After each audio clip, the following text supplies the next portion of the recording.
What's up, guys? Welcome back. Aaron with Catch Us Outside, doing another quick review on Auxbeam. Their that was weird, 8-button controller here. Give you a little look at that. I'm going to show you how I routed and wired everything. Just to talk through this real quick. My aux was actually going to be my winch. That wire is, 2-gauge wire. So that did not mount in the... I'm going to shut this off because it keeps beeping at us. That wire didn't fit in the controller, and I'll show you what I mean in a minute. Air is actually running my compressor. Aux is running my halo lights around my running lights, and then it also powers these bigger Auxbeam lights just above. This is the air horn button. It's just a like a toggle button. Windshield lights, those are the ones right below that. We've got underglow set up on this with our rock lights, so those all kind of light up together. And then I've got some more on the bumper as well. When I bought this, there was a bunch of lights. There was a light bar. There was a lot of stuff that was just wired straight to the battery. There were switches everywhere. Some stuff didn't work. I actually still have... Man, that's annoying. There we go. Actually still have those here, and these do absolutely nothing. So there was a nest under there. There was a nest at the battery, and you keep seeing all those scary posts about Jeeps burning to the ground and stuff like that, and it's like, no, I need to get this taken care of. So for my birthday, my wife got me the Auxbeam. Let me see if I can do this one-handed, guys. So from there's the major firewall that brings everything through. So I rewired everything, came across there. You can see all the way across the back, and then here, and then put Auxbeam directly on top of the fuse box. And then you can see each of it is individually wired. Hopefully you can see that.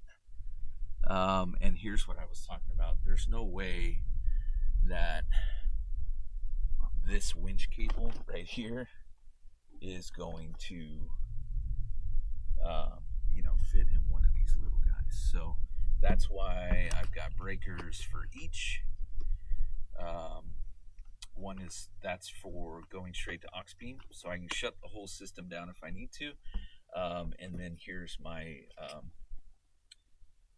winch. I do not run with that charged, or I don't leave it powered on. When we're ready to wheel and get off road, then I charge or turn that breaker on. So, and then I've had people ask me about what I do with the ones that need.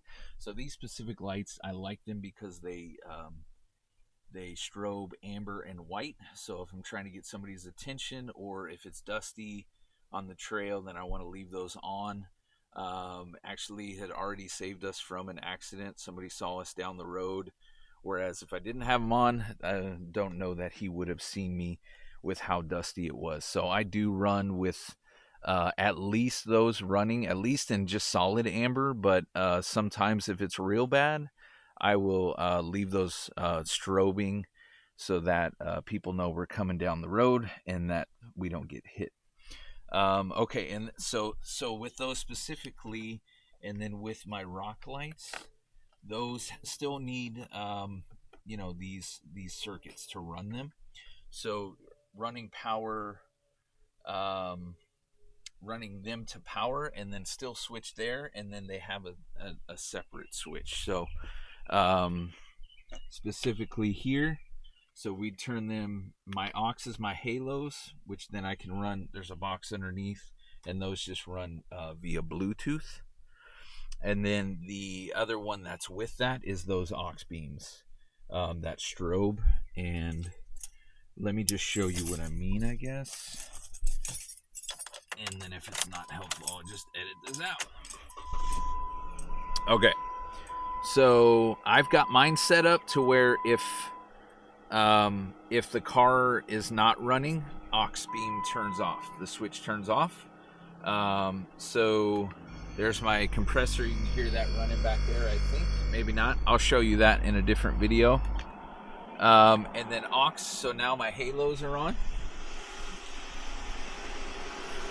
So there they are. I run blue because we're Fairhope Blue. Go Pirates. But that also powers this immediately. So then I can turn those on. So if I just powered them straight to that with the halos, then I wouldn't have the ability to change modes, and that's what I wanted for these. So like there, now they're just solid white. And so I wanted to be able to keep that for the ones that that I wanted to keep that for, like my halos, so I can control those via Bluetooth on my app on my phone, or my rock lights as well do the same thing. So if this isn't powered, then there's nothing to those. It doesn't know to turn on. So I ran 10 gauge wire. Let me turn this back off because it's probably loud. All right, so I ran 10 gauge wire for everything. And then some of it's running, all the way back. Some of it's just running right in. Some of it's running up to these lights. The only thing that I ran separate straight to the battery is my Midland radio. That's all tucked in right here. And that actually even came through a different set. I do have a full install video for my Midland. That sits in the glove box. And I'll just show that real quick. That actually ends up going through this door panel straight through. Oh man, that's a mess. That's embarrassing. And then there it is there. So Midland radio's there, and then I've got it routed to the floor, and then it's on. There it is. That was weird. I must not have been pushing it right. So so Midland is ready to go. That could and I've left this on overnight, so that's coming straight through. That's there's your power there for that, and then the antenna is just right up here with the mount there, and that's just a lip mount. I've got a full other install video for that if you are interested in that.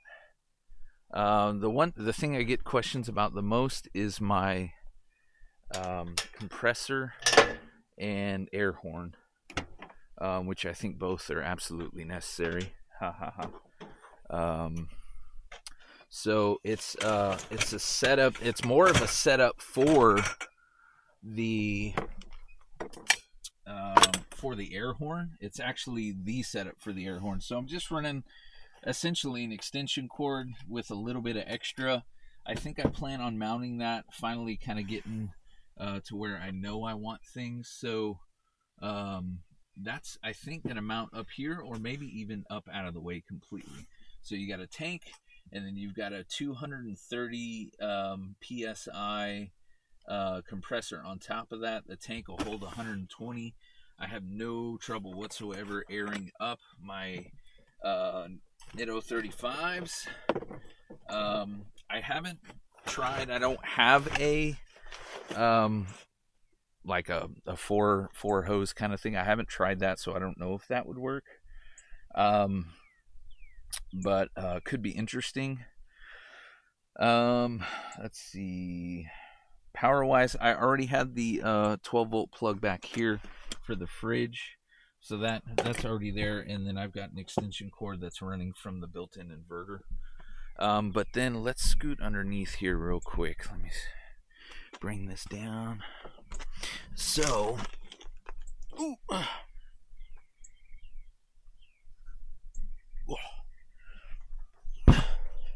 right. So those wires are coming from there. That's an air hose, that one, and then the power cables from Auxbeam, and then there's the horns. Man, looks like I need to fix up my shrink cable a little bit again. So that's that. Hopefully that's coming through with the camera angle that I'm using. I can't really see the angle from where I'm at. I'll just hold it a few different ways and then edit it for you. All right.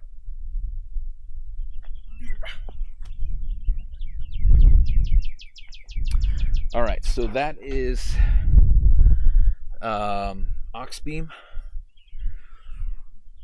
I do love. I've had this for a year now. I got this last January. I do love. It's fairly easy to wire. I so like I said, I had a huge nest to clean up down here and in the hood, and it was a huge relief. There was speaker wire used for some of these lights, all kinds of stuff like that. So it was something that definitely needed to be done. Was kind of hanging over my head. I was kind of, man, I knew it was going to be a big project. It actually ended up taking 2 days. It probably wouldn't have taken me two. It was like a 4-hour day of pulling absolutely everything out. And then the second day, that was probably like 4 hours. Probably not. Felt like 4 hours. And then the second day was absolutely rewiring, doing everything correctly the way that I wanted to. And so, yeah. So now, the only thing it gives you lots of mounting options, so that's really great. I ended up using the flat bar and then just attaching it to my Vector off-road bar here. Somebody's on GMRS right now. There we go. And then the setup's super simple. So you choose whether you want it on and off, toggle on and off, or just instant as you press it, and then it turns off as soon as you let go, which is what I needed for the horn. So it had everything I needed specifically for that setup. So you've got one set of power like this here. So you've got one set of power air that's running straight to the compressor, and that I only leave that on as long as it needs it, because it's got the pressure. It knows when it hits the right pressure, and then it turns itself off, but I don't leave that power on. And then the horn just runs all the way. That's a full run all the way to those actual horns, and that's what sets them off. If they don't have air, then yeah, they'll be way quieter. So you'd have to turn that back on if you need to. I don't use it a whole lot that much. Usually, if I get cut off or something, then I'm letting people know.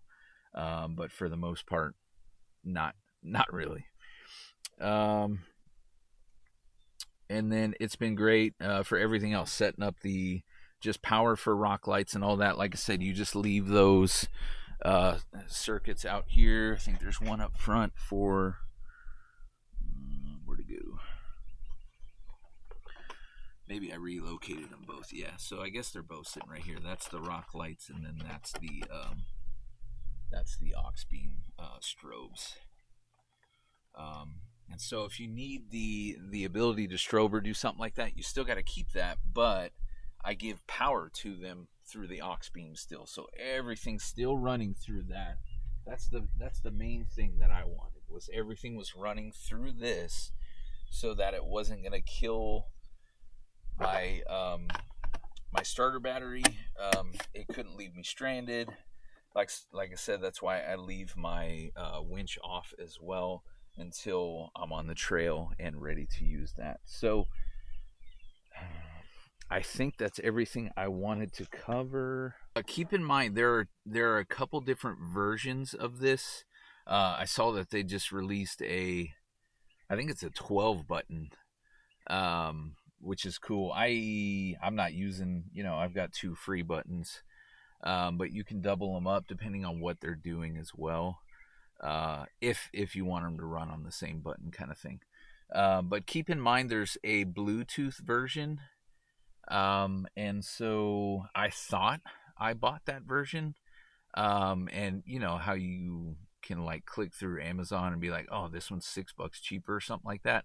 That's what I ended up doing. And then when it got here, got it all installed and everything, I was like, how do you connect to this thing? And it ended up not being Bluetooth at all. It's just the one that isn't. So just keep that in mind. Make sure you're looking for the one that you want and that you choose the one that you want.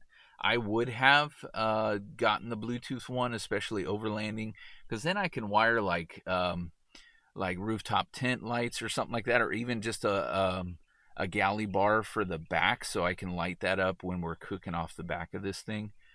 Stuff like that would make it easier to just be able to hit the button if you're in a pinch and could just do it from your phone, kind of thing.